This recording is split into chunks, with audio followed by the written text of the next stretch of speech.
Nous allons parler tour à tour ce soir du Libéria, du Sénégal et de la République démocratique du Congo avec notre invité de tous les mardis pour l'actualité internationale, Maître Eric et Emmanuel Sosa. Bonsoir, Maître Sosa. Bonsoir, Samir Niouri.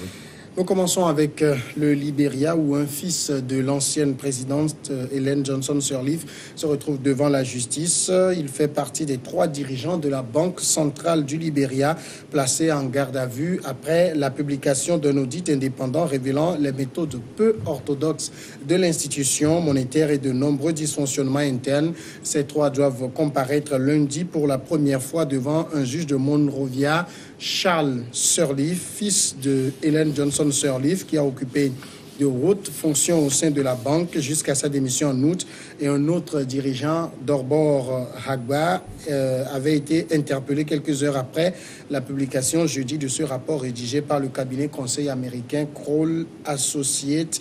Est-ce que, Maître Sosa, ça peut vouloir dire qu'au Libéria, il n'y a plus d'intouchables? Certainement, c'est le message en tout cas qui est porté par cette information et c'est tout à fait heureux. Pourquoi devrait-il y avoir des intouchables quelque part? Pas plus au Nigeria qu'ailleurs, parce que dès lors qu'on est amené à manipuler les finances publiques, on est donc soumis à la loi de la redevabilité. Et la redevabilité veut dire répondre de la gestion qu'on a faite des deniers publics. Ce monsieur, tout en étant le fils de l'ancien président, l'ancienne présidente du Libéria en l'occurrence, a été rien moins qu'ancien vice-gouverneur de la Banque centrale. Et on découvre, après le départ de sa mère des affaires, qu'il y a eu des malversations et que plus de 100 milliards de dollars libériens auraient disparu dans des conditions qui restent à élucider. Alors, je pense que le minimum, c'est qu'on lui demande ce qui s'est passé et comment cela s'est fait. Donc, il n'y a pas d'intouchabilité possible à imaginer. Dans un pays qui fonctionne normalement, voilà comment les choses devraient être faites, tout simplement. Il ne faut pas que le Libéria soit une exception. Il faudrait au contraire que ce qui se passe au Libéria aujourd'hui fasse école et que désormais l'émulation citoyenne et démocratique soit à ce point évidente et observée partout pour que désormais on se dise qui que je sois, dès lors que j'ai eu à exercer des fonctions publiques, je dois rendre compte de ma gestion.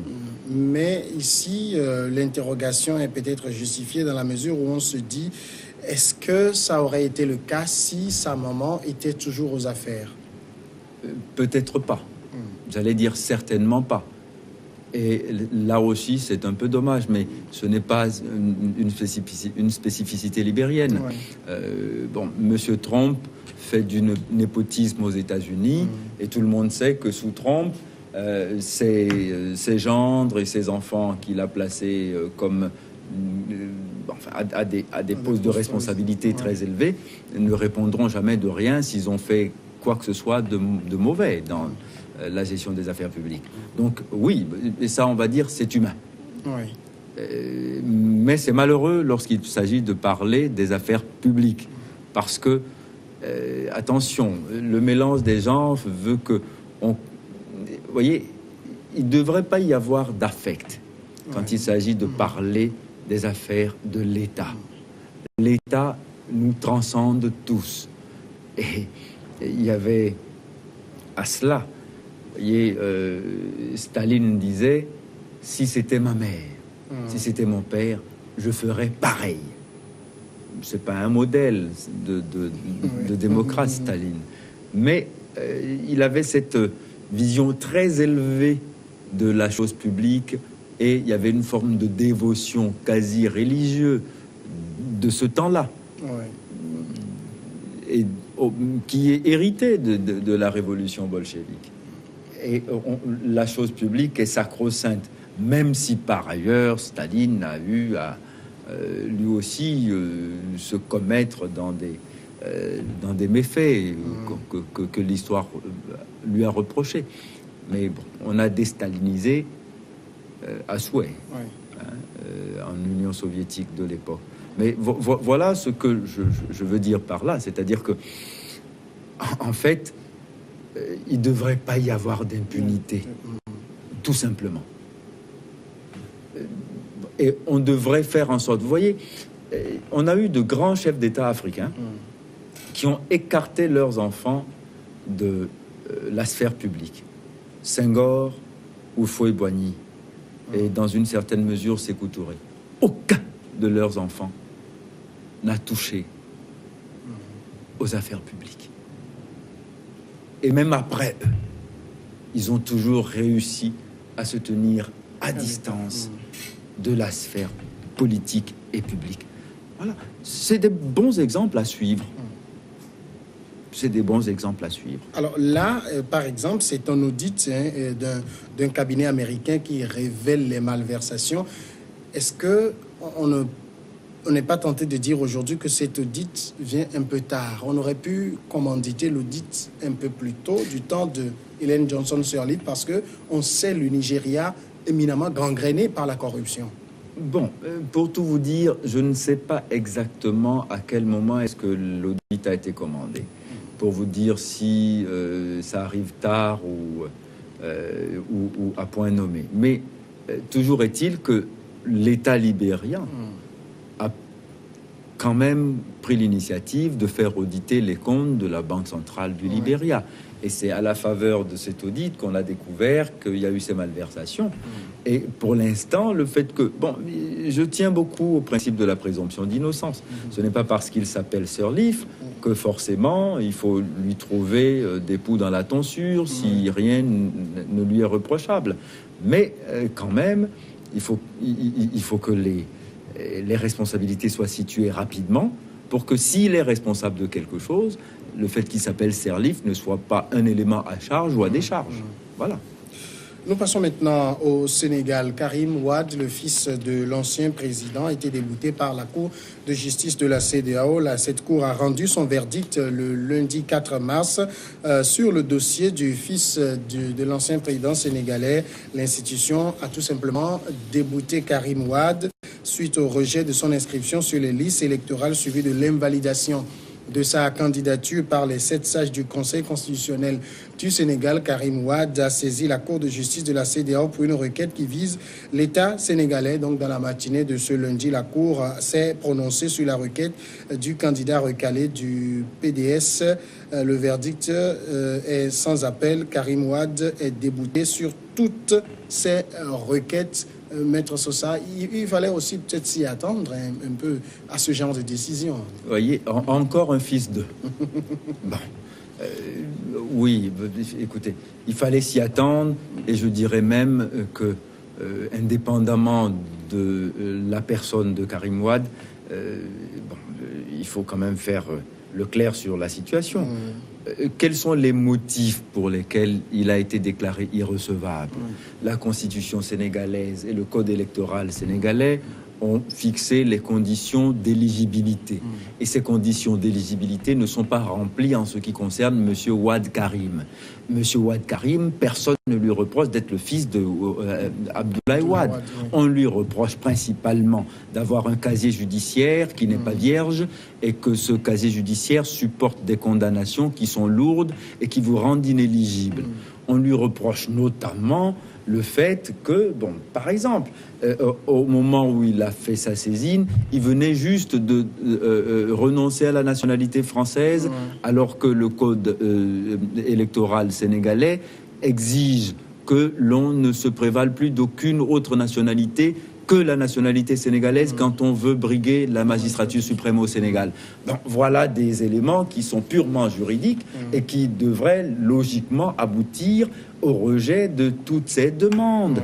Donc, qu'on arrête aussi de dire que c'est un acharnement contre la personne de M. Karim Wade parce qu'il est le fils de Abdoulaye Wade.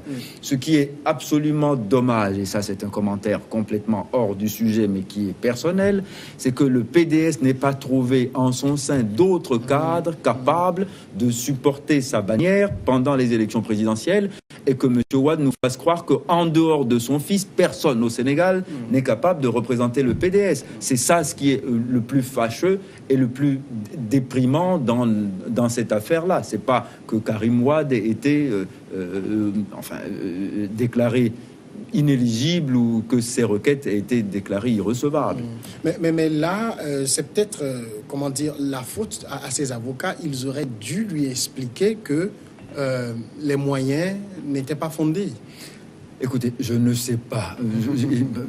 Je me garderai bien de juger le travail de mes confrères parce que je ne connais pas le dossier sur le fond. Je ne sais pas du tout quelles étaient les motivations de leurs requêtes. Je ne les ai pas lues. Bon, mais on ne peut pas empêcher non plus à des avocats parfois de faire de la politique. Ouais. Et je pense que ceux-là en faisaient certainement. Bon, avec plus ou moins de succès. Mais bon, là, en l'occurrence, ils ont échoué. Mais bon, faut-il s'en réjouir? C'est le droit qui avance. Ouais. Quand il est dit dans le bon sens et quand il est dit dans le sens qui confirme les principes constitutionnels. Et ici, les principes constitutionnels disent que quand vous avez été condamné à un certain seuil de peine, vous êtes inéligible. Point final. Qu'on s'appelle Wade ou pas. Tout le monde devrait comprendre cela. Et ça, c'est de l'eau qui est apportée quand même au moulin de ceux qui défendent le président Macky Sall. Comme quoi, la décision de la Cour de justice de la CEDEAO confirme... Écoutez... confirme les décisions de la Cour constitutionnelle, confirme les décisions de toutes les juridictions sénégalaises. Ça veut dire aussi qu'il y a un renforcement de la démocratie au Sénégal et que aller voir la main de Macky Sall dans toutes les décisions judiciaires qui ont été prononcées sur le sol sénégalais est une aberration et un procès complètement illégitime. Voilà. La CEDEAO a dit la messe. Elle l'a bien dit en disant, écoutez, non, le droit est bien rendu au Sénégal et circuler, il n'y a rien à voir. Le fait est quand même que pour beaucoup de personnes, ils estiment que Karim Wade dans la course et dans une autre... également Khalifa Sall, ça aurait changé la donne. Écoutez, ce sont eux qui le disent. Ils le disent sur des bases forcément partisanes. Mais écoutez, c'est faire offense aux autres candidats, aux autres challengers de M. Macky Sall. Il me semble que quand même, quelqu'un comme Idrissa Seck n'est pas négligeable sur la scène politique sénégalaise. Non.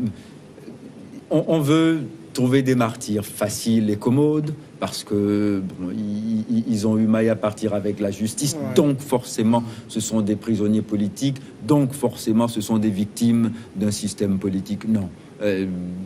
Ici on a la preuve que non. Enfin, la preuve, peut-être pas, je le dis comme ça, mais au moins la démonstration est faite juridiquement que non. Mais le hasard de calendrier également laisse libre cours à toutes les supputations. Mais non, vous savez quoi, la Cour de justice de la CEDEAO, elle a cette particularité, c'est qu'elle rend très rapidement ses décisions, et ces sessions sont souvent des sessions ad hoc. Et elle a vidé dans un délai qui est le délai conforme.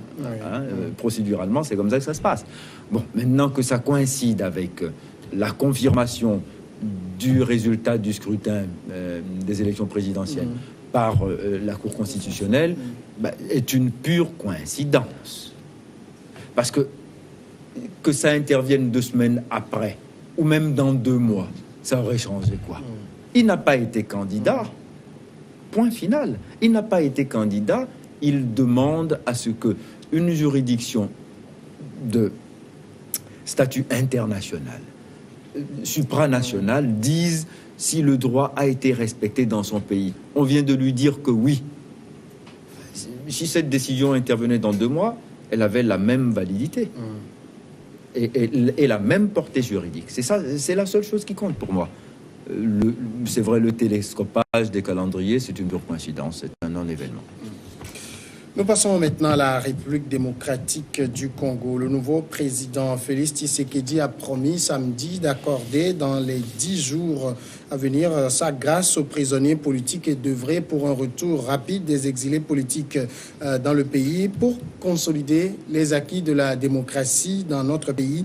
J'ai décidé de faire de la décrispation un objectif majeur pendant les 100 premiers jours de mon mandat, a déclaré M. Tshisekedi lors d'une cérémonie devant les membres du gouvernement et autres responsables des institutions congolaises. Est-ce que Maître Sosa, le nouveau président RD congolais, Félix Tshisekedi, par cette décision, n'est pas aussi un peu en train de chercher à rentrer dans les bonnes grâces d'une opinion qui l'a véritablement décrié, surtout vu son mode d'accession au pouvoir? Bah, écoutez, c'est vous qui dites surtout vu son mode d'accession au pouvoir. Il a été officiellement élu. Les mauvaises langues disent officieusement nommé. Bon, mais il est de bon ton et parfois bienséant quand on est président élu de donner quelques gages, de poser quelques actes positifs qui permettent la décrispation politique, libérer les prisonniers politiques, et Dieu sait si au Congo démocratique il y en a. Bah, les libérer comme un premier acte politique est une bonne chose et on ne peut que s'en féliciter. Bon, maintenant... Il marque son territoire? Non.